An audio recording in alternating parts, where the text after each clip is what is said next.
Ассалаумағалейкум, ардақты достар, армысыздар.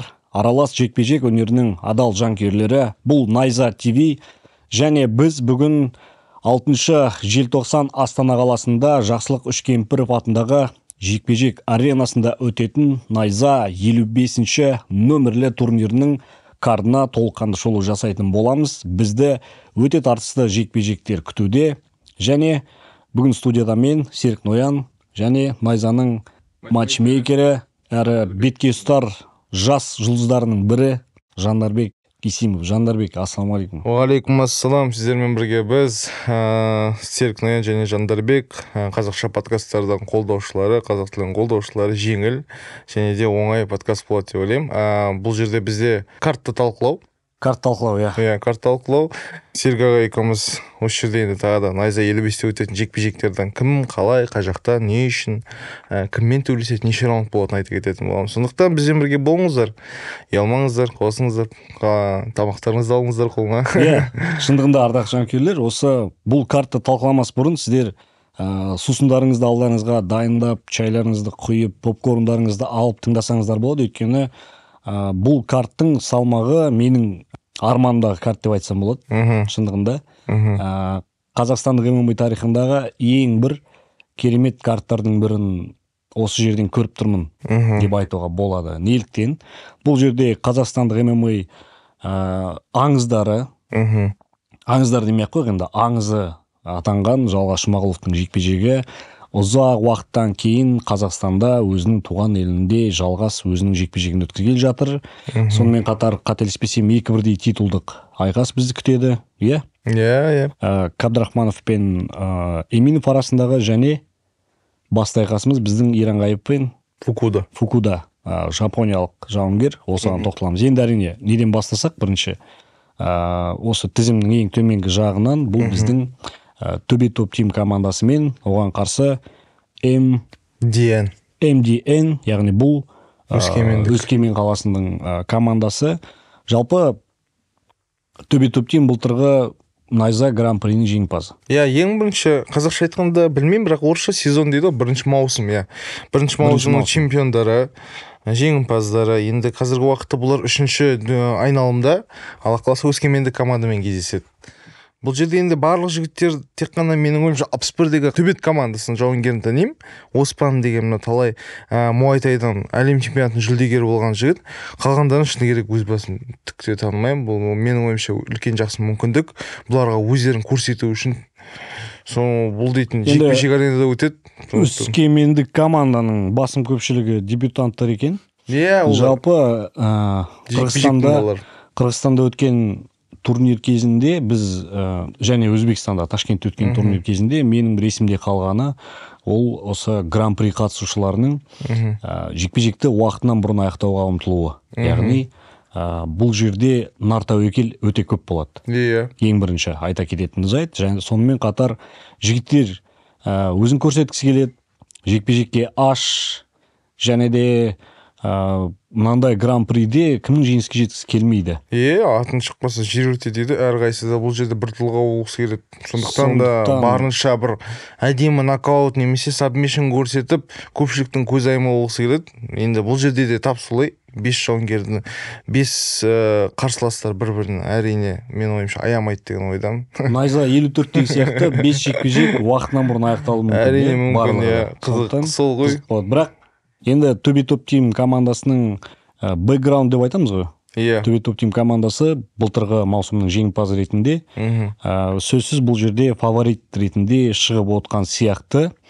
Бірақ Өскемендік команданы біз тізімімізді тастай алмаймыз. Өйткені бұл аралас жекпе-жек, 8 бұрыш және де қандай жағдай болмасын өзіміз көріп жүрміз. Тіпті фаворит деп шыққан жекпе-жек иелерінің өзі кей жағдайда сондай бір үлкен сенсация жасап жататын қарсыластарға тап келеді.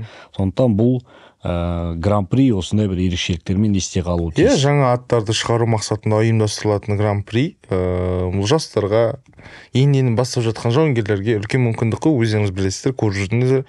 Енді Алла қаласа менің ойымша Төбе топ тим алдыңғы жылға қараған кезде осы жылы тізімдері мықтырақ емес деп ойлаймын. Алдыңғы жылы мықтырақ жігіттер болды. Юрий Титаренко, Самандар Русматов, Елжан Гасанов, сосын жаңағы Аханов, Көшен болды. Мына төрт жігіттің өзі қарап тұрсаң қазіргі уақытта бір дұрыс айтқан кезде әркім өзінің алдында бір атын шығарған болатын. Енді бұл жігіттерді көрейік, дәл солай бола ма екен, келесі жылдағыдай үлкен үміт көрсетіп жеңімпаз болатындай сапа бар ма екені әлі белгісіз бұл жігіттерге қарағанда. Енді төбе топ тим командасында біз не үшін фаворит деп айтып отырмыз, өйткені біз бұл команданың репутациясын білеміз ғой.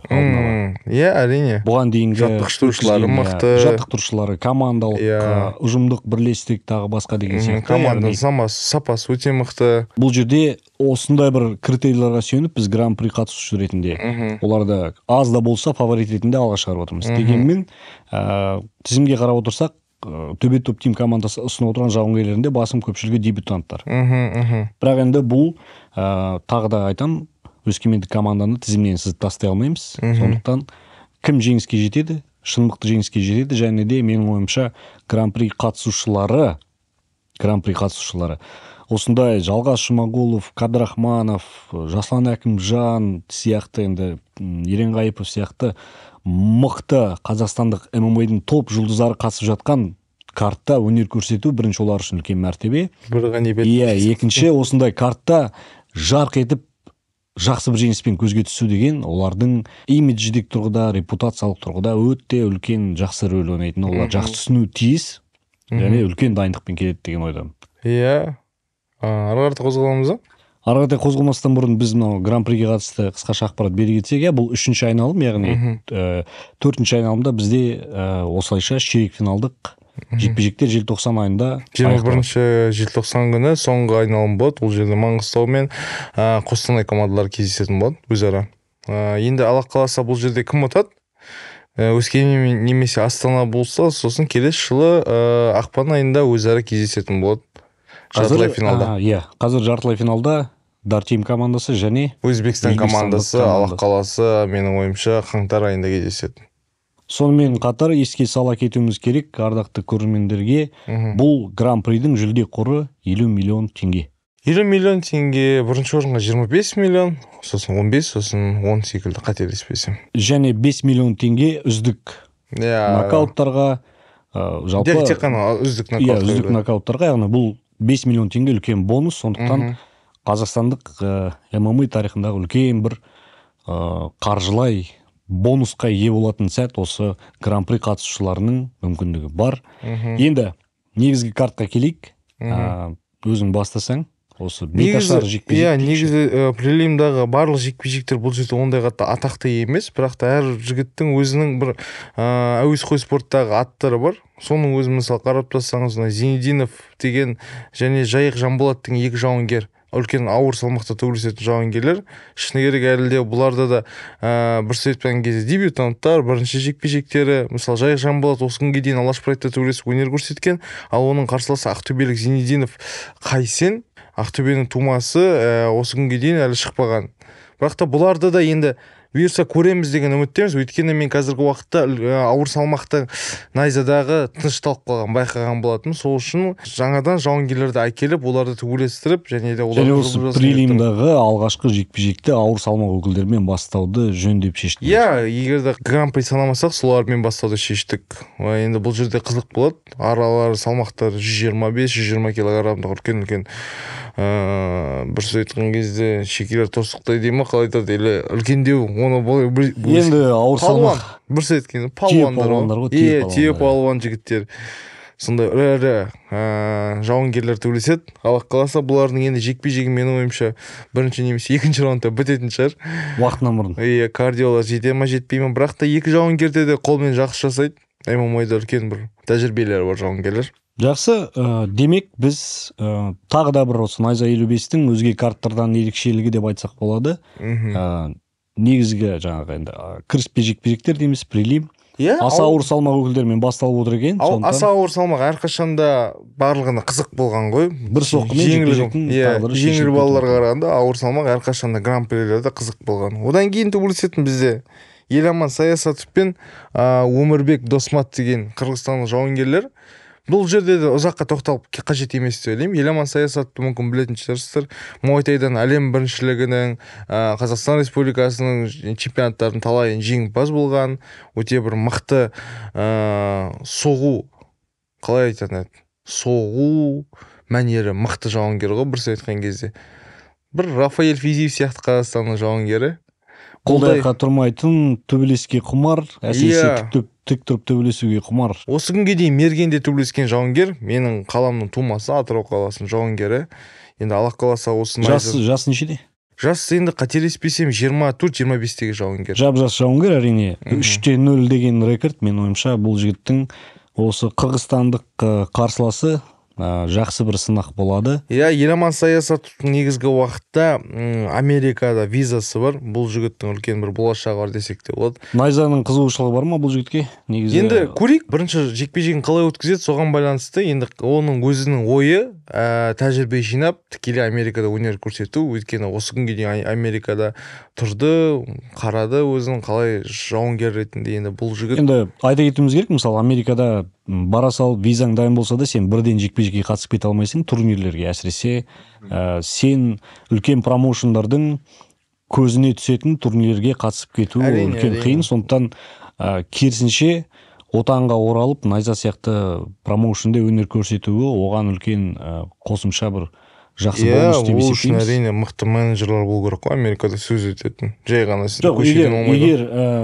егер Саясатов осы найзадағы өз салмағында осы бір 3-4 жекпе-жекті жақсылап өткізіп, көзге түсіп, жаңа өзің айтқандай тік тұрып төбелесудің хас шебер екендігін дәлелдей алып жатса, демек бұл жігіттің болашағына қатысты алда жақсы әңгіме айтуға болатын сияқты. Әрине. Келесі Шаратов Аблайхан және де Фарих Пашазаде деген қателеспесем, Фарих Пашазаде. Аблай Шаратовты өздеріңіз білесіздер, осы күнге дейін найза 47-де өнер көрсетті. Балуан Шолақ 2022 жылы. Мықты жауынгер, қазіргі уақытта еркін күште өзін дайындалып үйреніп жүр. Дзюдодан, самбодан спорт шебері. Қазіргі уақытта енді Елдос Сметов секілді ағаларының қолдауымен қазіргі уақытта ММА-ға ауысқан бір қызық жауынгер десек те болады. Өйткені әуесқой дзюдода бұның аты Қазақстанда өте қатты танымал. Осы күнге дейін қырғызстандық жауынгермен кездессе, қазіргі уақытта әзербайжандық жауынгермен кездеседі.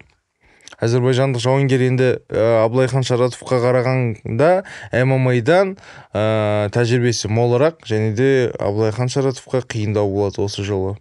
Ол өзінің еркін күште өтіп жатқан дайындықтарын барлығын, менің ойымша, толықтай әдемі көрсету қажет. Енді алдағы уақытта бұл жігіт 57 кг салмақтағы бұйырса 2 жылдықта белбеуге дейін барғысы келеді, өзінің атын шығарғысы келеді. Сондықтан да бұл жігітке көп еңбек жасау керек. Күресі мықты әрине, бірақ та енді қолдары, аяқтары әлсіз де болып келеді шыны керек. Өзі де мойындайды оны әлде. Енді Елдос Сметов сияқты үлкен жаңағы Олимпиада жүлдегерлерінің жанында жүрген болса, бұл жігіттің, енді біз қазір Қазақстандық жауынгер туралы айтып отырмыз. Бұл жігіттің күресінде ешқандай күмән жоқ деп ойлаймын. Сметовтың өзі қателеспесем, ол жауынгер секунд өртеткен алдыңғы жекпе-жек. Енді мысалы мынадай қызық жағдай ғой. Олимпиада ойындарының 2 мәрте жүлдегері. Рио Олимпиадасы, Токио Олимпиадасының 2 мәрте жүлдегері. Жалпы әлемдегі үздік топ дзюдошылардың қатарында Елдос Сметовтың ММА жауынгер, ММА алаңында секундант болып тұруы, ол да бір қызық жағдай. Рух береді деп ойлаймын. Енді бұрышында Елдос Сметов тұратын болса, ол ұят сияқты күрестен. Сондықтан бұл жерде Шаратов үшін алдағы екінші жекпе-жегі үлкен бір жауапкершілікті жүктейді. Елдос Сметов қасынан табылып жатса, онда тағы бір қызықты тарихи оқиғаның куәсі боламыз. Ол жекпе-жекке шыққанда да өзінің дзюдоның киімімен, жаңа қара бойысын киіп алып, әдемі шығады ғой. Бұл жігіт те біледі не істеу керек екенін, ММА-ға не қызық екенін. ММА негізі байқасаң осы көп спорт түрлері қосылған алаң ғой енді. Күрестің түрлері, жекпе-жектің түрлері, жаңағы тік тұрып төбелесу мәнеріне жататын спорт түрлерінің барлығы тоғысқан алаң. Және де қаншама әскери шерумен шыққандарды көрдік. Төбет жетектеп шыққандарды көрдік. Шайперлермен шығарды. Шынжыр сүйретіп шыққандарды көрдік. рэп орындаушылармен шыққандарды көрдік. Неше түрлі шоудың барлығы осы ММА алаңында қазір болып жатыр. Сондықтан бір дзюдошы ол ерекшеленуі менің ойымша андай топтың ішінде жоғалып кетпей, осындай ерекше шығу арқылы көзге түсе алу, ол да бір жақсы маркетингтік қадам. Әрине, бұл даже маған Абылай Шарасов айтқан болатын, алда уақытта тіпті Қанай ма, сонымен шығам деп. Әнші бар ғой, Қанай деген жігіт. Атырау қаласының тумасы сияқты, қателеспесем. Сол жігітпен де шығам деді. Мен айттым, мықты, керемет, негізі енді айтып отыр. Яғни бұл жігіттің жоспары, әр жекпе-жекке дайындығы, тіпті шоуға көңіл бөлуі. Бұл жігіттің өзі де қарағандылық қой, айтады да, Қарағандыдан мен үшін көптеген тумалары келеді Астанаға деп. Мен көрейік деп. Ең бірінші жауынгерге сол керегі сол ғой. Тума бауырлар келген кезде, оларды қолдаған кезде жауынгерге басқа ешқандай күш керек емес. Өзің туған жерінде төбелескен кезде сенің күшің екі есе артады. Қарағандылық деп айтып қалдық қой.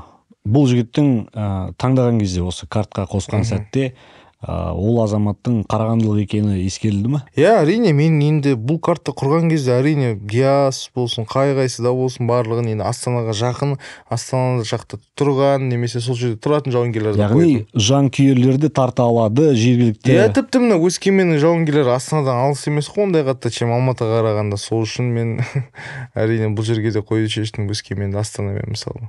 Жақсы, бұл айтқанда географиялық орналасуы барлығы. Соны қолданып жатырық бірсе. Енді келесі жекпе-жегімізге келсек, негізгі карт, мейн карт, бұл енді Гамлет Асланов, қазіргі таңдағы Дартейм командасының бетке ұстар жауынгерлерінің бірі, қарсыласы, жеңіліс дәмін татпаған қырғызстандық Алымсейітов. Енді бұл Элдияр Алымсейітов. Элдиярдың Гамлетке қарсы қояр қандай бір жекпе-жек енді негізі до этого осыған дейін былай болу керек болды ғой. Асланов Гамлет енді соңғы рет 2022-нің бастапқы 6 айлығының ішінде төбелесті, қателеспесем. Асланов Гамлет сонымен қатар одан ауырды, травма алды, жарақат алды. Одан кейін соқыр шек болды. Ол соқыр шекпен больницада жатты жаңағы. Содан емделіп бүйтіп жүріп енді келіп шығып тұр Астанаға келіп.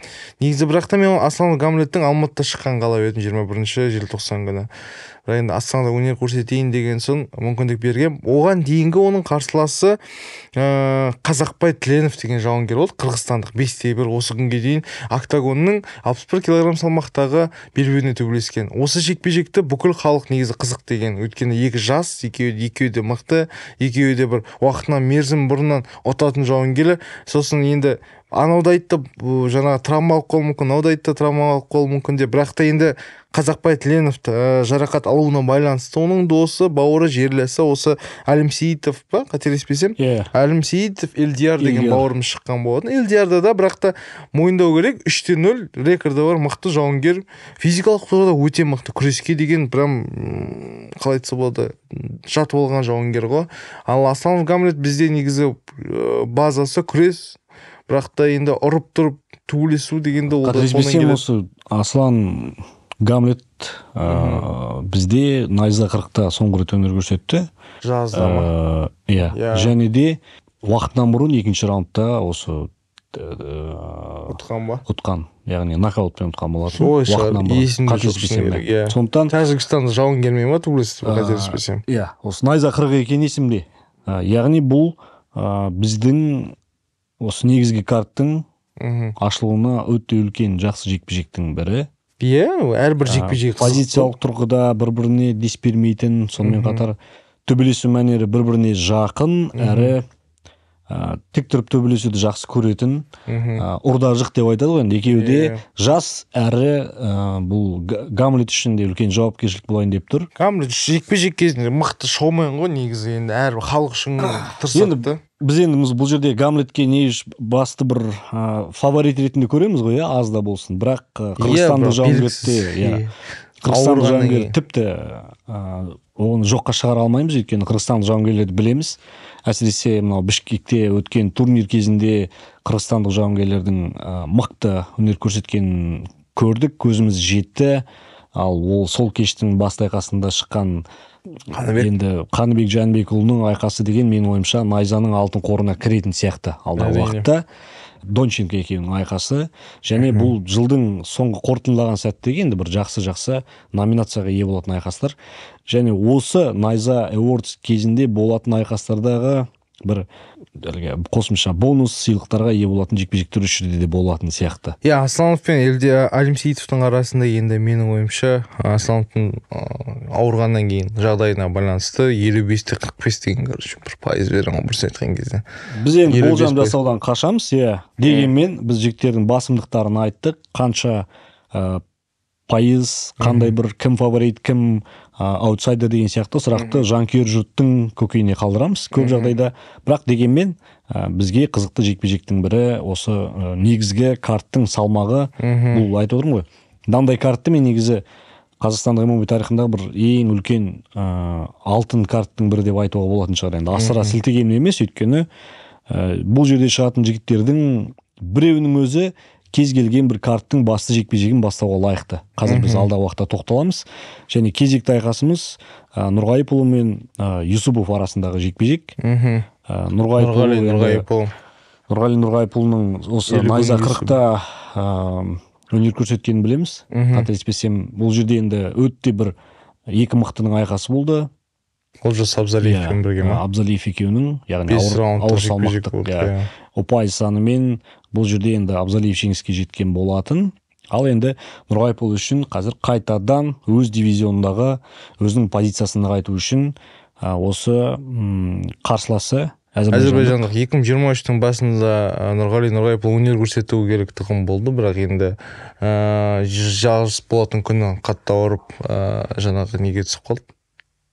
Больницаға түсіп қалды. Асқазанымен ба, почкасымен ба, бауырымен ба, бүйрегімен ба бір проблемалар болып больницаға түскен болатын. Енді одан кейін тоже уақыт өтті, бір жылдай уақыт болды, бір сөз айтқан кезде. Осы жерде өзін қалай көрсететінін көрейік. Алла қаласа 93 килограммда салмағын жасаған шығар деген үміттемін. Оның қарсыласы грэпплингтан жаңағы көптеген әлем чемпионаттарының жүлдегері Юсипов Илгун деген әзербайжандық жауынгер. Екеуі де денелі, бойлары ұзын, ірі денелі жауынгерлер. AMC Fight Night'та өнер көрсеткен екен. AMC Fight Night'та өнер көрсеткен және 3 раунд өткізген екен. Демек бұл жігіттің деңгейі бар ғой. Бірінші айтқан кезде Нұрғайыпұл егер де еркін күрестің шебері болса, бұл гран-придің шебері. Енді көрейік бұл жерде қалай болады. Екеуі де күреседі, екеуі де менің ойымша қолмен де жасайды. 3 раундтық жекпе-жек болады деп ойлаймын бұл жерде. Бұны енді кім ұтатынын мен өзім де білмеймін шыны керек. Нұрғайыпұлы мен Абзалиев арасында өткен жекпе-жекте меніңше сақтық өте жоғары болды. Және аздаған батылдық жетіспеді екі тарапқа да. Шешуші бір нар тәуекел жасап, бәлкім енді жігіттердің спортта жүріп, әуесқойда жүріп жинаған тәжірибесі бар, барлығы өзінің рөлін атқарған сияқты. Дегенмен енді қазір сол өтіп кеткен жекпе-жекте қазір ойлап отырсақ, бұл жерде екі тарапқа да шындығында бір батылдық жетпеген сияқты.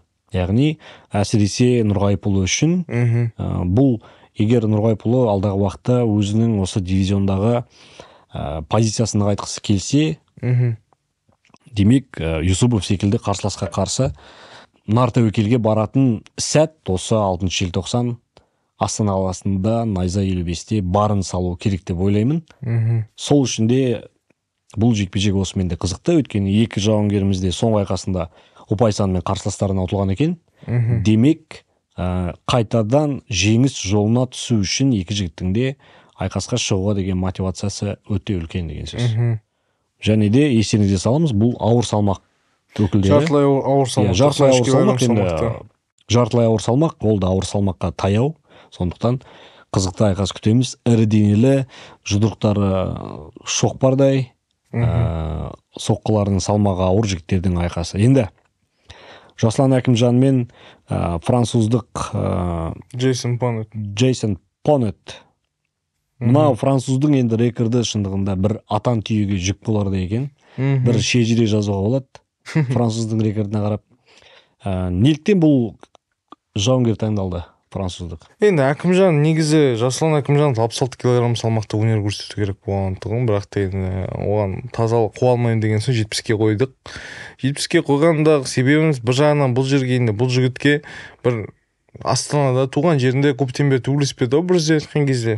Соған бір сыйлық ретінде алыс елден әкелуді жөн көрдім. Өйткені осы күнге дейін Франциядан бізде жауынгер бір айтқан кезде болмады ғой. Соны осы бұл жігіт Таиландта тұрады екен қазіргі уақытта, Пхукетте бір залдарда жаттығу жасайды. Өзі шыққан болатын. Осы найзада өнер көрсеткім келеді. Өйткені мен көптеген мықты лигаларда өнер көрсеттім. Соның жаңағы көптен бері өнер көрсеткім келіп жүрген бұл найза болып тұр. Найзада мүмкіндік болса жекпе-жек берсеңіздер деп 70-ке шығамын деген ғой. Енді мен негізі Әкімжанға 66 іздеп жатқан, сосын 70-ке де ол да өнер көрсеткім келеді деген соң екеуінің басын қосуды шештім. Бұл жерде енді Әкімжанда да осы күнге дейін басқа лигада төбелесу керектігім болды, бірақ та осы жекпе-жек үшін ол бас тартқан болатын. Қазіргі уақытта найзада өнер көрсетеді 70-те. Ал Джейсон Поннет екеуіне менің ойымша жақсы бір керемет тәжірибе болады деп ойлаймын. Джейсон Поннетті да бағаламауға болмайды, өйткені ол жауынгер. Жасы 35-те. Иә, 35-те тәжірибесі мықты, ұрып соғудан жақсы бір не істейді. Комбинационный ударлар дейді, комбо ударларды, соққыларды өте жақсы соғып біледі. Бокстағыдай, өзіңіз жақсы білесіз, бокста қалай ұратын. Бұл жауынгерді жақсы ұрып тұрады негізі. Бұл жігіттің бағана рекордын қарап отырсам, 2008 жылы кәсіпқой деңгейде айқас көрсетіп бастаған екен алғаш. Мен 8-де болдым бұл кезде. Ол кезде Жандарбек 8 жаста. Біз ол кезде мектепте оқимыз. Енді айналайын француз. Бұл Әкімжан үшін, Жасұлан Әкімжан үшін өте үлкен бір сынақ. Мықты сынақ болайын деп тұр. Бұл 77-ге төбелескен ғой, соңғы жекпе-жегін. Жаңағы сол бір ұтылған жекпе-жегін 77-те пояс жаңағы белбеу үшін төбелескен, ұтылып қалған. Ол жерде де кішкене уақыт жетіспеген екен. Бірақ та менің ойымша Жасұланға бір жақсы бір тәжірибе болады. Кездеріңіз есіңізде бар шығар, Жұманға қарсы төбелескен жаңа Ким деген жігіт болды. Рекорд үлкен, бір жасы үлкен жігіт мысалы. Сол сияқты бір түсініксіз да. Аутсайдерлар ғой, сырттан келгендер, білмейсің. Кейбір кезде болады, бағаламай қалады. Біз мысалы, айтып отырсақ, яғни бізде найза лигасында шындығында сенсация жасаған жауынгерлердің басым көпшілігі осы шығыстан болды, корейлік жауынгерлер, бразилиялық жауынгерлер болды. Енді Европаның төрінен, Франциядан бір кішігірім сенсация жасауға қабілеті бар деген осындай тәжірибелі азулы қарсылас Джейсон Поннет, Әкімжан, Жасұлан. Бізде енді Жасұланның бұл жердегі бір артықшылықтарына тоқтала кетсек, қазір қандай бұл айқаста Жасұланның қандай басымдықтары бар? Агрессивті жауынгер, қалай айтсақ кезінде Майк Тайсон сияқты жекпе-жекке шыққанда өте бір ашумен төбелеседі. Батыл айқас мәнерін көрсете алады. Батыл, ашу, мексикандық бір нелер сияқты, боксшылар сияқты бір айтқан кезде бір ұрып тұр, соғып тұр, төбелеседі. Өзінің жаңағы ашулы екенін өзіңіз қарсыластарына көрсетеді. Енді бұл жігіт көбінесе қолмен ұрып, көбінесе аяқпен ішке тепкенде қатты ұнататын жауынгер. Күресуде жаман емес, шыны керек. Бірақ та бұл жерде Джейсон Поннет екеуінің арасында жекпе-жек тұрып төбелеседі деп ойлаймын. Және де бір мен ойымша екінші раундта бір жоқ дегенде нокдаун көреміз ғой. Жоқ дегенде бір нокдаун көреміз. Және осы Жасұлан Әкімжанды қазіргі таңдағы мысалы қазақстандық жауынгерлердің ішінде кім алдағы уақытта UFC төрінде өнер көрсетуі мүмкін деген тізімде осы Жасұлан Әкімжанды көріп қаламыз үнемі. Білмеймін енді, шыны керек, ол өзіне байланысты тікелей. Жоқ, мынандай, бұл енді бір мамандардың емес, пабликтар бар ғой, кәдімгі ММА жайлы жазатын, ММА жайлы жазып жүрген жеке бір фанаттардың, авторлардың, жекелей авторлардың парақшаларында үнемі Жасұлан Әкімжан қазақстандық үздік бір топ 10 жекпе-жек, аралас жекпе-жек шеберлерінің тізімінде үнемі жүреді. Сонымен қатар фан базасы өте жақсы, қолдау өте жақсы Жасұланның. Көру керек негізі Жасұланға бұйырса. Енді осындай французды ұтып жатса, ары қарай үлкен бір мүмкіндіктерге жол ашылу керек дейсің. Ал дегенмен бұл Жасұлан Әкімжан үшін өте үлкен сынақ болатыны сөзсіз. Осылайша найзаның тізімі француздармен толып жатыр. Алдағы уақытта тағы кімді көріп қалуымыз мүмкін? Ол енді көбін көреміз ғой, енді басқа елде бізді тану керек, білу керек деген сияқты. Енді жапондықтарда да өнер көрсетейін деп жатыр. Осыдан кейін жауынгер парын айтып кетеміз келесі. Иә. Жауынгерлер тізімі. Енді бұл Тайсұлтанов пен Де Оливейра арасындағы айқас бұрын қазір Дугласқа қатысты біраз соңғы айқасында, яғни айқайшу дейсіз. Айқайшудан бұрын түсініспеушілік өте көп болды. Яғни салмақ жасай алмай қалуы, бір апта қалған кезде айқасқа ар жақта үлкен дайындықпен Самандар келіп тұр. Бұл айқасты барлығымыз күттік. Бұл айқасты тіпті бізден бұрын көршілес енді мемлекетте өткеннен кейін Ташкент төрінде біз бұл айқасты көргіміз келді. Өкінішке орай бола алмады. Енді Дугластың жауапкершілігі тағы да үлкейе түсті деп ойлаймын. Қарыздар найзаның көрермендеріне, өзінің бразилиялық фанаттарына, жалпы осы Орта Азиялық кеңістіктегі бұл жігіттің тағдырына қызығушылық танытып, парақшасына жазылып үнемі қарап жүрген ММА фанаттарының алдында Дуглас Де Оливейра үлкен қарыз болып тұр қазір осы жекпе-жек. Осы бұл қаласаңыз осы нәрсені қалай болғанда айтып бере аламын, егер де Пума жайлы болатын болса. Осының бір шет жағасын аша кетейікші. Неліктен осындай бір аяқ астынан бір апта қалған кезде 26-сы күні кешке жұмыстан кеш қайтқан ғой, сосын 27-сі түнде ұйықтап жатқан кезде түнгі 2:30-да Пума хабарласқан болатын маған. Мен ойлап қой, не үшін бұл хабарласып, мен 2-3 сағат түнгі 2-де. Түнгі 2:30-да, иә. Мен ол кезде өзім бір 3 сағат па ұйықтап алайын деп шешкем. Сосын Пума звондайды, айтады: бауырым Жандарбек дейді, менің бүйректерім ауырып тұр.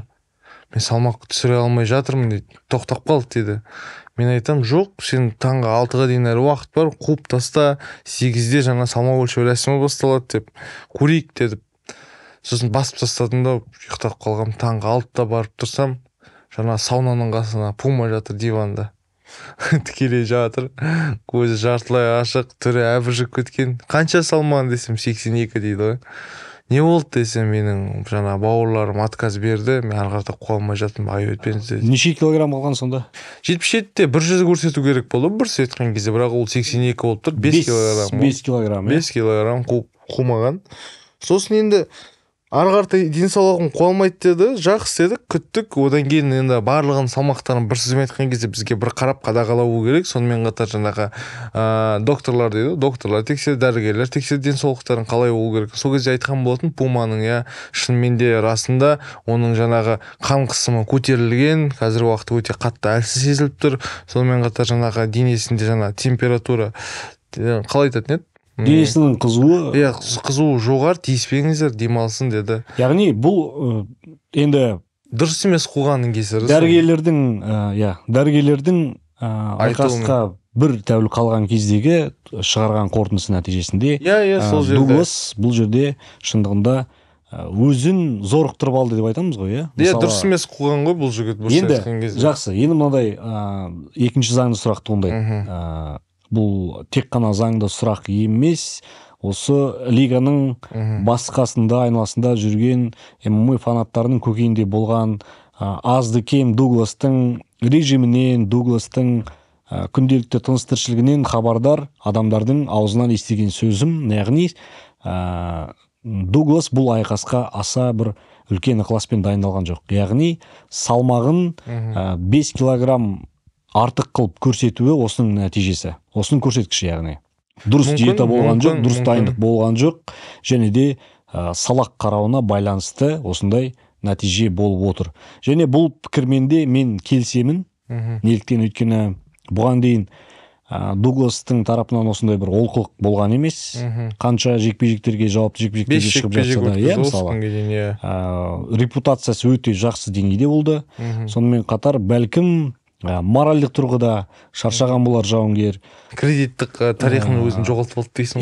Бәлкім енді бұл осындай жоғарғы деңгейде айқас өткізіп жүрген, кәсіби деңгейде өнер көрсетіп жүрген жауынгерлер үшін әр жекпе-жек сайын, сен жеңіске жеткен сайын жауапкершілігінің салмағы артады ғой. Жұлдыздық ауру дейсің. Бәлкім осы тұста Дуглас бір олқылықты жіберіп қойған сияқты. Ол да пенде. Мен де сөйтіп ойлаймын, мен егерде сөйтіп адамдардың көбінің айтуына қараған кезде қателіктер көп өткізген, дұрыс до конца жеткізбеген өзінің дайындығын дейді. Дайындыққа қарағанда басқаша қуған дейді еще. Иә, жоқ, сумен қуды деп естідім. Сумен қуған екен, бұған дейінгі қуып жүрген әдісінен басқа салмақ қуудың жаңа әдісіне көшкен екен деген әңгімелер айтылды. Денесі су барғанда шықпаған бір Жандарбек, шынығын айтайықшы, біз Дугластың жанында болған жоқ па ол салмақ қуған сәтінде? Сумен қуды ма, лимонмен қуды ма, диетамен қуды ма білмейміз ғой. Енді бұл өзіңді ақтау үшін сен кез келген нәрсені айта бересің. Бұл сахнаның сыртындағы нәрсені тек қана сол сахна сыртында жүрген адамдар ғана біледі.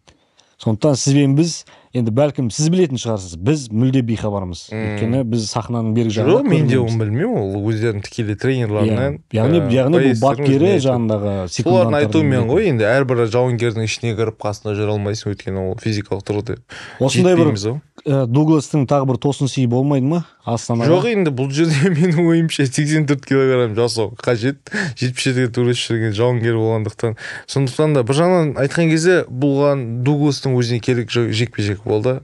Өйткені айтқан болатын, мен жаңа жылға дейін ақша табуым қажет, өйткені мен жаңа жылға өзіме және өзімнің отбасыма қаржылай бір сыйлық жасаймын деген болдым. Сондықтан да осы жекпе-жекті ол қабылдап, өзінің бір мықты екенін көрсеткісі келді. Менің ойымша енді Тайсұлтанов бір қатты бір кімге Пумаға бір не болмайды ау деймін. Физикалық тұрғыда әрине мықтырақ шығар, бірақ техникалық тұрғыда менің ойымша Пумаға ондай қатты проблема келмейді Тайсұлтанов. Жақсы, Имран Тайсұлтановты біз тоқталсақ қазір, жаңағы өзің айтып отырсың, енді аса бір қатты оппозиция көрсете алмауы мүмкін. 50-50, бірақ доминант емес дегенім ғой, бір айтқан кезде 50-50, бірақ доминант емес. Айта алмаймын тоже. Имран Тайсұлтанов соңғы жекпе-жегінде Шамиловпен төбелескен. Шамиловпен төбелесіп ұтылған болатын. Енді бұл жігіттің жалпы бір моральдық сипаттамасы дейміз ба, ментально деп айтамыз ғой, өте бір жоғарғы деңгейдегі жауынгер сияқты көрінеді көзге, бірден түсетін. Жалпы жекпе-жекке шығуы, жекпе-жек көрсету мәнері тағы басқа. Енді меніңше Тайсұлтановтың мотивациясы әлдеқайда жоғарырақ сияқты. Жоғары, жасы да келді, бұған жасау керек, өзінің туған жерінде бірінші туристен жатырына Астанада. Менің ойымша ол екі есе күш береді. Қолдау да мықты болады. Екі есе күш береді. Ата еду керек, төбе топ-тип командасының өкілі. Дуглас бұл жолы енді әйтеуір жекпе-жекке шығады деген ойдамыз. Тіпті салмақ ауыстырып жатыр. Жаңа салмақ қуу дейтін мәселе болмау керек, бұл жерде. Демек Дугласқа не істеу керек қазір? Су ішуді қоймау керек. Тамақ жей беру керек, болды. Әйтеуір. Сосын соңғы бір осы айқасқа қатысты қорытынды жасамас бұрын, алдағы уақытта бір апта бұрын салмақ өлшеу деген негізі бір дәстүр, жалпы UFC болсын, басқа лигаларда бар ғой осындай. Алдын ала салмақ өлшеу рәсімі. Найзада бола ма ол дәстүр? Салмақтың сұрайтын кездеріміз болады, әрине видеопен жаңа салмақтың видеосын жіберіп, өзін көрсетсін деген мақсатта ғой. Неше күн бұрын? Біздерді енді бір, мысалы, егерде салмақ өлшеу күні сенбі күні болатын болса, біз ең бірінші күні қалай айтып понедельник, дүйсенбі күні сұраймыз. Бір апта бұрын? Бір 6 күн бұрын, 5 күн бұрын сұраймыз. Өйткені 6-5 күннің өзі біз үшін үлкен бір уақыт, ол уақыттың ішінде көптеген нәрсе шешу. Ал бұл жерде осы Розматов пен кімнің арасындағы жекпе-жекте? Розматов деймін ғой. Дугластың Самандар Розматов екеуінің арасындағы жекпе-жекте бір апта бұрын сұралды ма осындай фото? Сұралды, ол кезде бірақ та салмағы нормально болатын, оның 85 килограммдай болды сол кезде. Пуманың өзі. Пуманың салмағы бір апта бұрын 85 келіні көрсетіп тұрды, және жекпе-жекке бір тәулік қалған кезде өкінішке орай тек қана 2 килограмм, 3 килограмм. Просто соңғы күнге көп килограмм қалдырған ғой, сол үшін проблема. Жақсы. Тағы бір сұрағым, алдағы уақытта гонорардан белгілі бір пайызды кесіп алып тастау, яғни айыппұл дейміз ғой, осындай бір санкциялар қолданылады ма алдағы уақытта? Санкциялар бұған енді Пумаға қарсы қолданылған жоқ, тек қана ол өзін шықпай қалған кезде просто гонорарын алмай қалды. Егерде кім салмақ жасамады, сол гонорар алмайды, ештеңе алмайды, и басы салбыр беге айтады бұрыс айтқан кезде. Жақсы. Ал енді бұндай жағдай болмас үшін алдағы уақытта осындай санкциялардың күшейтіледі ма деп жатқан ба Найзада? Ол күшейтілген кезде жауынгерлердің көбісі біздің шыны керек Қазақстанда керім бір ақша тауып жатқан ештеңелер жоқ, олардан штраф не аласың деген сөз ғой. олар ала алмайсың да оларда. Ол Өйткені да. олар осы ақша үшін жекпе-жекке шығып жүрген жауынгерлер, олардан өздеріне ақша сұрау, ақша штраф қою деген менің ойымша қиын болады да. Бұл Америка емес та. Қазақстан ес Қазақстан. Дугластың несіне тоқталдық, 50-50 жекпе-жек. Найза көрермендер үшін қызықты айқастың бірі болады. Жаңа салмақ дәрежесі бұл бразилиялық файтер үшін, ал Имран Тайсұлтанов үшін өте қызықты, өз туған қаласында, өз туған командасының жанында жекпе-жек аренасында егер сәтті өнер көрсетіп жатса, демек бір уақытынан бұрын аяқталатын жекпе-жектің бірі осы сияқты. Жақсы. Енді басты айқастарға таяп қалдық. Біздің бұл жерде Қабдрахманов пен Иминовтың арасындағы айқасты айтпас бұрын, неліктен титулды айқас Жалғас Жұмағұловтан кейін тұр? Жалғас Жұмағұловтың жекпе-жегінен кейін. Жалғас Жұмағұловқа Дейін тұр, неліктен? Өйткені Жалғас Жұмағұлов енді Нұрбектің ағасы болып келеді дейсің, ойнап айтамын. Жоқ, енді Жалғас Жұмағұловтың өзінің орны бөлек, шыны керек. Бұл кімге қараған кезде, екі титулдық жекпе-жекке қараған кезде Жалғас Жұмағұловтың өзі үшін келетін қаншама халық бар. Қазақстан Республикасының ММА-сына қосқан үлкен үлесі бар. Өтірік айтпай қойын, тіпті мен өзім 2017-18-де Жалғас Жұмағұлов ағамыздың жекпе-жектеріне қарағанда үлкен мотивация алып, осындай біздің қазақ ағаларымыз, бауырларымыз жекпе-жекті ұта алады екен, мықты дагестандық жауынгерлер ұтуға болады екен деген ой берген, сондай жүректерге үміт берген, спортқа деген махаббат берген батырлардың бірі, бір файтер. Өз басым жеке айтып отырмын да, мен мысалы тіпті өзім туралы. Өйткені ол кісінің жекпе-жектерін ютубтан талай рет бір көрсем де қайталап қарай беретін. Соны қараған кезде алдағы уақытта спортқа деген махаббатым одан сайын ашылған. Сол үшін бір сөзбен айтқан кезде құрмет, екі белбеу үшін төрлесетін жекпе-жектердің арасына қойдық. Co-main event қылып.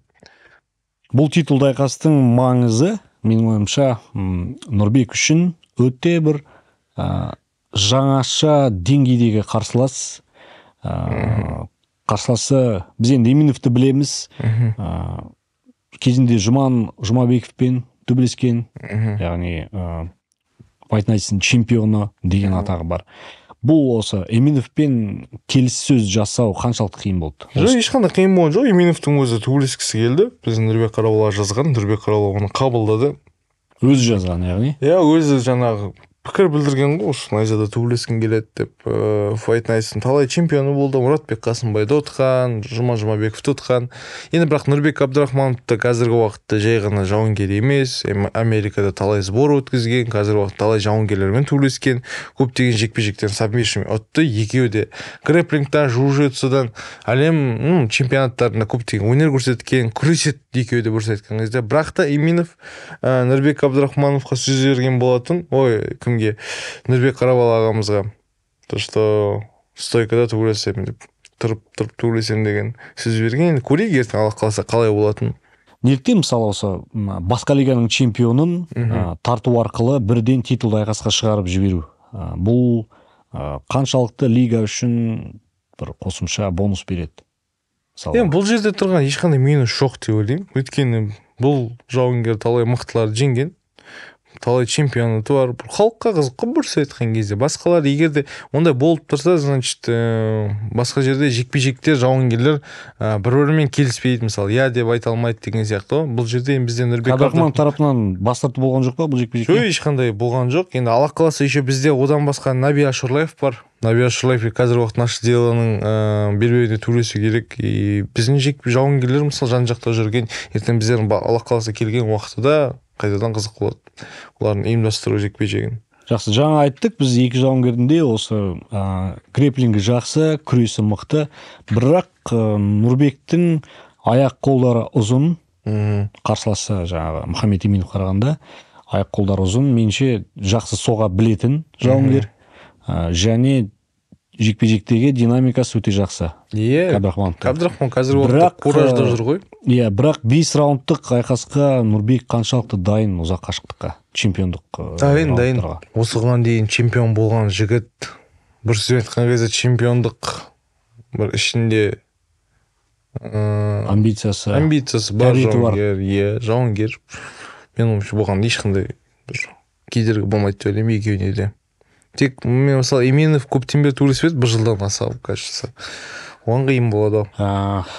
Енді Эминовтан да Кабдрахманов тарапынан да салмақ жасау жағынан ешқандай мәселе болмайды деп ойлаймыз бұл айқаста. Соңғы граммдары қиын өтеді, бірақ та негізі таза жасайды. Жарақатсыз өте жақсы зор дайындықпен келеді деген үлкен сенімдеміз. Өйткені қазір шындығында егер Нұрбек Абдрахманов жеңіске жетіп жататын болса, осы Мұратбек Қасымбайдың, Жұман Жұмабек сияқты өзінің отандастарының кеткен есесін қазақстандық жанкүйерлердің алдында қайтаратын өте жақсы мүмкіндік. Нұрбек үшін, ал Эминов үшін бірден осы Fight Night чемпион ретінде бұрынғы, бірден Найзаның титулдық айқасына қол жеткізу арқылы екінші осы атышулы лигада чемпион атану үшін жақсы мүмкіндік. Екі жақтан да демек айқасқа деген қызығушылық, айқасқа деген мотивация өте үлкен. Тартысты, басты айқастың біріне лайықты жекпе-жекті күтетін боламыз. Тамаша. Енді Жалғас Жұмағұлов пен жапониялық Накамура. Бұған дейін қарсылас бразилиялық болды, Яго Рибейро деген мықты жауынгер болды. Соны бірден айта кетсек, неліктен осындай қарсылас ауысты? Ең бірінші Яго Рибейро Жалғас Жұмағұловқа қарағанда әлемдік рейтингте жоғары болды, соны қойған болатынбыз. Одан кейін оның көзіне жарақат алып, көзіне операция жасау қажет болған. Сол үшін енді оған операция жасап, сосын барып айтқан 2 айда ешқандай физикалық тұрғыда ештеңе жасау болмайды, өйткені көз тамырлары жыртылып кетуі мүмкін. Сол үшін сізге демалу қажет деген. Енді Яго Рибейро соны маған тікелей жазып, кешірім сұраған, алда уақытта қайтадан сіздердің Найзаға келем деп. Оның орнына енді мен осы Фукуданың бұрыс айтпаған кезде бір залдағы бауыры досы соны тапсырған болатынбыз. Накамура деген жауынгер бұрыс айтқан кезде замена шықты Жалғас Жұмағұловқа қарсы. Накамура рейтингте нешінші орында тұр? Рейтингте Жалғас Жұмағұловтан төмен тұр. Бірақ та енді Жапонияда бұрыс айтқан кезде бір опыт бар жауынгер, Жапонияда төбелес жүрген тәжірибелі жауынгер. Әрине біз осындай UFC-де өнер көрсетіп бірден біз бағана айтып отырмыз ғой, мысалы біздің бұған дейінгі қазақстандық ММА жауынгерлерінің дағыстандық ММА шеберлерін тоқтата алады екен ғой, тоқтатуға болады екен ғой деген бізге ойды алғаш көкейімізге салған, 8 бұрышта соны дәлелдеген жауынгердің бірі және бірегейі Жалғас Жұмағұлов. Сонымен қатар осы кавказдықтарға қарсы енді кавказдағы аралас жекпе-жек шеберлерін ұтуға болады, тіпті уақытынан бұрын ұтуға болады деген барлығын осы Fight Night аясында дәлелдеген Жалғас Жұмағұлов болатын. Алғашқылардың бірі болып келісімшартқа қол жеткізіп айқасты өткізген де осы Жалғас Жұмағұлов. Орны бөлек біздің ММА тарихымыз үшін қазақстандық. Енді ойлаймын, өкінішке орай бразилиялық жауынгер айқастан бас тартса да, бірақ алда уақытта бұл Найзадағы Жалғастың жалғыз жекпе-жек емес шығар деп ойлаймын. Ал енді Жалғастың өзі қызығушылық танытты, 30 миллион теңге сұрады деген сияқты сондай бір үлкен қауесет жүрді әлеуметтік желіде. Бұл қаншалықты жақсы? Былай сұрайыншы, ақшаны айтпай қойсақ болады, бірақ Найза тарихындағы ең үлкен гонорар төленген. Қазіргі уақытта Жалғас Жұмағұлов ең үлкен гонорар. Ең үлкен гонорар. Келе айтса болады, теңгеде төлейтін болса, ең көп гонорар алған қазіргі уақытта Жалғас Жұмағұлов болса. Айта аламыз ба қанша екен? Менің ойымша қажет емес. Нерсін? Жақсы. Нұрбек Қаралан өзі менің ойымша турнирден кейінгі қалай айтатын еді, бір сөз береді ғой, сол кезде айтады деп ойлаймын. Соған қалдырай халыққа кішкене бір қызық болсын. Қызық болсын, келсем. Және де енді 30 миллион теңге деп айтылды. Бұл тек қана шығуына. Бұрыс айтқан кезде осындай сұраған болатын, шығуына. Шығуына 30 миллион теңге, жеңіске жетіп жатса бірге бір деп сұрау бек мүмкін. Демек бұл Жалғастың, қателеспесем, UFC-ден де алып жүретін гонорармен пара-пар, тіпті одан соның деңгейінде болып тұр ғой, ар жақ бер жағы. Тіпті одан көп болуы да мүмкін. Жақсы, әрине, қазақстандық енді ММА ардагерінің осындай сол гонорарға лайықты жекпе-жек күтеміз Жалғастан. Және де Жалғас үшін өзінің туған жерінде қазақстандық ММА фанаттарына осындай керемет тарту жасайды деген ойдамыз. Біз енді Накамура жайлы бір қысқаша айтып кете аламыз ба? Бұл жігіттің Накамура жайлы айту өте қиын, шыны керек. ММА-ның жауынгері 9-7 рекорды бар, 97 жылғы жауынгер өзі. Жас, енді осы Фукудамен бірге бұрыннан бері бір залда дайындалады. Басқа ондай қатты алып бара жатқан ешқандай информация жоқ. Өйткені бізге жат жауынгер. Әлі де Белгісіз. бейтаныс, таныс емес, және бұл жігіттің тек қана біз айқасын алдағы уақытта 6 желтоқсан күні Астана қаласында өтетін Жақсылық Үшкемпіров атындағы жекпе-жек сарайында өтетін осы Найза 55 турнирі аясында біз Накамураның 8 бұрыштағы бәсі қандай, бабы қандай, айқасу мәнері қандай барлығын Жалғас Жұмаловқа қарсы өткізетін жекпе-жегінде көретін боламыз. Жақсы. Енді Жұмағұловтың гонорары біз жаңа айта кеттік, осы найза тарихындағы ең үлкен гонорардың бірі деп. Қарсыласы қанша, бұл енді аса көп бола қоймаған шығар қаржылай тұрғыда. Иә, бәрін бірдей алады ғой, бір сеткен кезде. Бір қалыпты. Ал бразилиялықпен алдағы уақытта кездесу мүмкін, Жоқ, болады, бұйырса, ол жағынан ешқандай проблема жоқ. Ол жауынгерді мен тіпті даже Али Бедірске қарсы қойғым келген, бірақ та енді айтып тұрмын ғой, 2 айға оған тіпті жаттығу жасауға болмайды, сол үшін алып тастағанбыз. Және оның рейтингі Али Бедірстан да Жалғастан да жоғары тұр. Иә. Демек, бұл бразилиялық файтер біздің алдағы уақыттағы найзада көргіміз келетін жауынгерлердің бірі. Жақсы. Басты айқас. Тағы да жапондық жауынгер Диас Еренғайыпов, осы дивизионның чемпионы, бірнеше мәрте титулын қорғады. Ал енді бұл жапониялық Фукудаға қарсы қандай бір тосынсыйы, қандай басымдықтарға ие. Енді Диас менің ойымша бір әмбебап жауынгер деп айта аламын.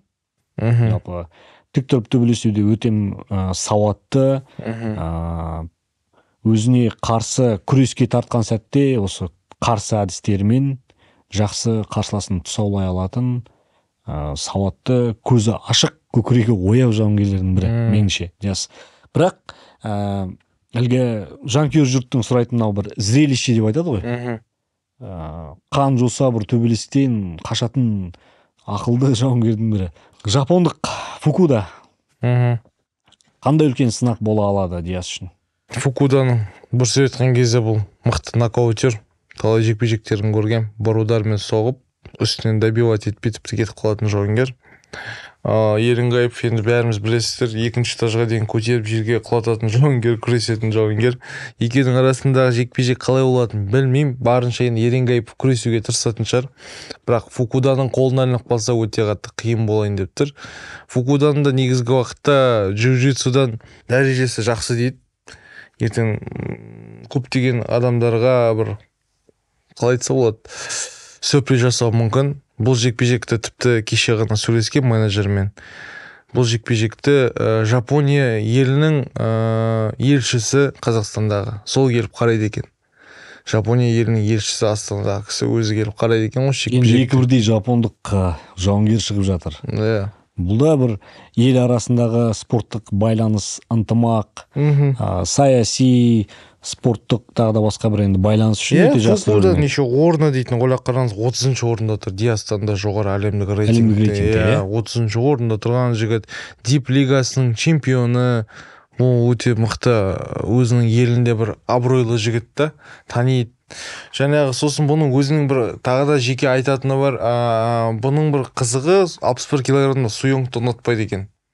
61 килограммда суйоңды ұнатпайды. Ертең алда уақыт айтады, мен бұйырса осы жекпе-жекті ұтсам дейді. 61 килограммға сосын ауысқым келеді, мүмкіндігінше дейді. Сосын суйоңпен кездескім келеді сіздердің найза лигасында деп тұр. Ал егер ұтылып қалсам осы жекпе-жекте Диастан дейді, мен Жалғас Жұмағұловпен кездескім келеді дейді. Осындай өзінің бір жаңа екі планы бар да, ұтсам ұтылсам деген. Демек, бұл Фукуда, толық атын айта кетсек, Рюя. Фукуда біздің лигадағы осы найзаның жақсы бір жаңа бір сенсациясы атануға өзінің ықыласын білдіріп отырған жауынгер. Соңғы рет 2021 жылы Пайсанмен ұтылған екен. Райзинда төбелескен, лига білеміз. Одан кейін 8 рет ұтылмаған қателес. 8 рет қатарынан жекпе-жекте жеңіс дәмін татпаған, яғни 21 жылдан бері енді жеңіс дәмін татпаған. Бұл қазіргі таңдағы оның әлемдік рейтингте алып тұрған деңгейі, өзінің орны барлығы толыққанда өзінің атына лайықты. Демек біз Диас үшін ең бір мықты қарсылас шығып отырған сияқты Диастың асауындағы. Енді Диас бұған қарсы басты қару қандай Диастың? Күрес қой, күрес, шаршату, ұру. 5 раундқа Диас ешқандай қиындықсыз тыныс алуы жақсы ғой негізі. Иә. Бірақ енді біз көрдік қой, мысалы, корейлік жауынгерлерді көрдік. 5 раундқа, 3 раундқа ешқандай қиындықсыз ұзақ қашықтыққа айқасқа келген кезде осы шығыстағы корейлік, жапондық жауынгерлер өте мықты болып келеді. Төзімді. Фукуда рейтинг өте жоғары тұр дедік Диастан. Демек, бұл 5 раундқа ешқандай қиындықсыз дайындықпен келеді деген сөз. Алдын ала бұл айқасқа қатысты біраз дайындығын да бастап кетті. Демек, тіпті сенсация болуы да әбден мүмкін. Және сенсация деп те айтуға келмейді егер Фукуда ұтып жатса. Әлде бола ма? Сенсация деп те айтуға келмейді ғой. Егер ол Фукуданды қарап тұрсаңыз, тіпті жекпе-жек өткізген саны көп Диасқа қараған кезде. 21 жекпе-жекті ұтқан. Бұл енді 50-50. 50-50. Алдағы уақытта Жалғас Жұмағұловпен кездесуге ықылас танытып отырған жауынгердің бірі Фукуда. Ол үшін өте бір жақсы мүмкіндікке ие болып отыр. Яғни Диас Еренғайыповты ұтып, чемпион атанып, белбеуді тағынып, одан кейін Жалғасқа және өзінің жаңағы Суйонг, яғни көршілес. Суйонгпен төбелескім келеді дейді. Суйонгқа қарсы жаңағы чемпиондық титулды біріктіру, тағы басқа сияқты. Бұл жерде бір 2 салмақта чемпион болу деген бір өзінің ойы тұр ғой. Конор Макгрегор сияқты. Найзаның тарихында болмаған. Жақсы. Өте қызықты жекпе-жек күтетін боламыз. Сондықтан бұл Найза 55-тің қатысушылары айтып отырмыз, тарихи жекпе-жек болады. Астана қаласында, тәуелсіздік қарсаңында, елордамызда осындай әлемнің бірнеше елінен келіп отырған, және осы Найзаның 55-тегі географиялық кеңістік өте үлкен.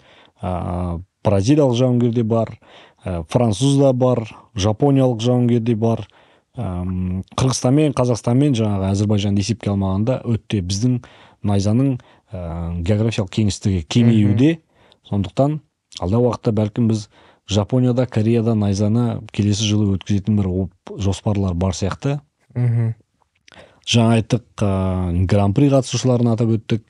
Найза тарихындағы ең үлкен гонорардың иесін айта кеттік. Жалғас Жұмағұлов екендігін тағы да басқа, яғни өте үлкен бір қызықты ақпараттармен бөлістік деп ойлаймын. Алып қосарыңыз болса? Жоқ, үлкен рахмет барлықтарыңызға қарағандарыңыз үшін. Алла қаласа барлық жауынгерлер әдемі вестердің салмақтарын жасап, ешқандай жарақат алмай, Алла қаласа Найза 55-те өнер көрсетсін. Сіздерге көп рахмет қарап жатқандарыңызға. Қоштаспастан бұрын мына сұрақты. Найза 55-те астаналық ММА фанаттары не үшін келіп көру керек? Не үшін билет алуға асығу керек? Не үшін билет алу? Мені көру үшін дейсің. Әзілдеймін әрине. Өзінің сүйікті жауынгерлері, өзінің жерлестерін қолдау үшін, Қазақстандағы ММА индустриясын қолдау үшін әрине барлығы келу қажет. Жекпе-жек аренасын толтырып, ардақ жанкүйерлер, 6 желтоқсан күні Астана қаласының төрінде Жақсылық Үшкемпіров атындағы жекпе-жек сарайында өтетін Найза 55 турниріне асығыңыздар. Билеттерді zakazbiletov.kz сайтына кіру арқылы аласыздар. Сонымен қатар Найза TV промокодын енгізу арқылы бонустар тағы да бар. Қателеспесем, бітіп қалмаса бұл бонустардың, жеңілдіктердің уақыты. Сонымен қатар бұл енді шындығында Қазақстандық ММА тарихындағы ең бір айтулы карт, айтулы жекпе-жектер, айтулы Қазақстандық ММА шеберлері қатысатын айқас алаңы. Келіңіздер, көріңіздер. Сіздермен бірге Найза 55 карына қатысты азды кем шолу жасап, қызықты ақпараттармен бөліскен мен Серік Ноян және әріптесім Бауырым Жандарбек, Найза лигасының матчмейкері. Бізбен үнемі бірге болыңыздар. Найза TV платформасына кіріп, осы Найзаның контентін дамытуға, қазақ тілді контентті дамытуға үлес қосыңыздар. Аман сау болыңыздар.